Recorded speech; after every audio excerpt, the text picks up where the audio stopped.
Mister Rungta, जहाँ तक बात है इस स्कीम की, अभी काफ़ी कुछ क्लैरिटी आना बाकी है।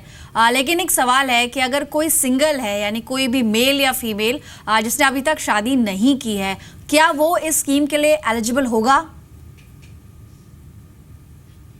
नहीं, बिल्कुल क्यों नहीं एलिजिबल होगा। अगर जो भी है सिंगल मेल या सिंगल फीमेल है तो उसका हाउस होल्ड उसके पेरेंट्स हो गए, ठीक है। तो उसके दोनों पेरेंट्स और वो, अगर उनकी तीनों की मिला के इनकम हाउस होल्ड लेवल के तहत हैं, उन तीनों को मिला के कोई भी पक्का घर उनके पास कहीं भी भारत में नहीं है, और अगर वो PMAY अप्रूव्ड प्रोजेक्ट में घर खरीद रहे हैं तो बिल्कुल, और ऑब्वियसली अगर वो मेल है तो उनको मदर को जो है को ओनर बनाना पड़ेगा।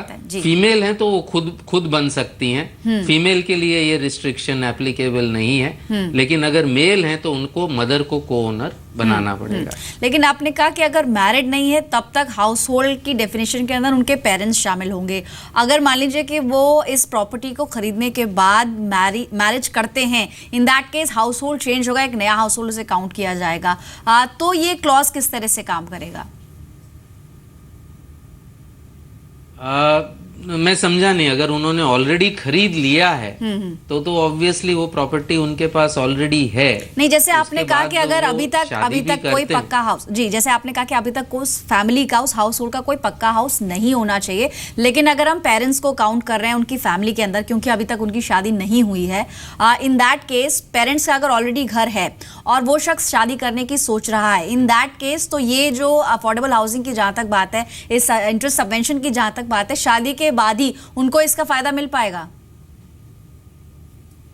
जी बिल्कुल। अगर आपके पेरेंट्स के पास, आप शादीशुदा नहीं है और आपके पेरेंट्स के पास ऑलरेडी एक पक्का घर है, तो फिर आप इस स्कीम का फायदा नहीं उठा सकते। लेकिन शादी करते ही आपका हाउस होल्ड अलग हो गया, आप और आपकी वाइफ या आप और आपके हस्बैंड, वो एक अलग हाउस होल्ड बन गया। अब इस हाउस होल्ड में इन दो जनों का अगर हाउस होल्ड इनकम मिला के 18 लाख से कम है, अगर इन दो जनों के पास कोई भी इंडिया में पक्का घर नहीं है, तो ये स्कीम इनके लिए लागू होगी। एक तरीके से आप समझिए कि जब आप शादी करते हैं और अगर आपके पास ऑलरेडी अपना खुद का घर नहीं है दोनों के पास, तो भारत सरकार आपको शादी के ऊपर 2,40,000 का तोहफा दे रही है। इस तोहफे को आप जितनी जल्दी हो सके आपको भुनाना चाहिए। सरकार कह रही है कि आप अपना घर लीजिए और उसमें रहिए। यानी अगर आप शादी करने की सोच रहे हैं तो टॉप प्रायोरिटी आपकी घर होना चाहिए, क्योंकि अब सरकार भी कोशिश यही कर रही है कि ज्यादा से ज्यादा लोगों के पास अपना खुद का घर हो, इसलिए बहुत कम ब्याज दरों में आपको एटलीस्ट एक सपना आप अपना पूरा कर सकते हैं घर का।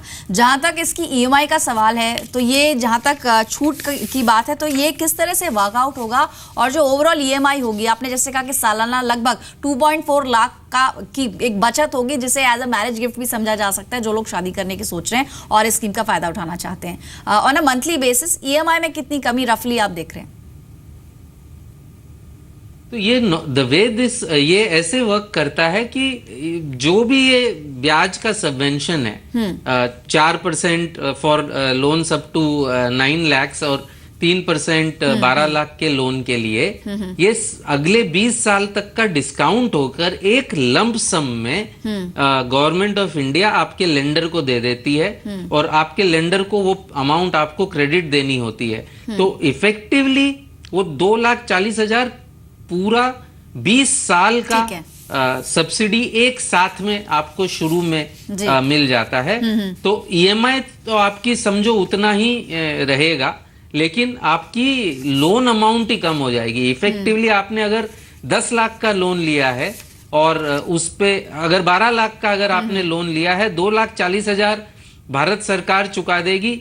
अब आपका जो EMI है वो सिर्फ बैलेंस 9,60,000 पे, तो आपका बहुत जल्दी वो चूक जाएगा। राइट। तो दो अहम बदलाव इसमें हुए हैं अभी हाल फिलहाल में। एक तो 15 साल के बजाय अब ये 20 साल तक के होम लोन पर छूट है, और साथ ही पहले जो लिमिट थी 6 लाख हाउस होल्ड इनकम की, वो अब बढ़ के 18 लाख हो गई है, लेकिन उसमें भी कैप है कि लगभग 12 लाख अगर आपकी इनकम है तो करीब करीब 9 लाख का जो पार्ट होगा लोन का, उस पर 4% की ब्याज पर छूट है, और साथ ही 18 लाख प्रतिवर्ष इनकम पर, तो उसमें 12 लाख के लोन पर आपको 3% की छूट मिलेगी। लेकिन उसमें कुछ कंडीशंस हैं जो मिस्टर रुंगटा ने बताए, वो आपको मीट करनी होंगी। पहला घर ही आपका होना चाहिए।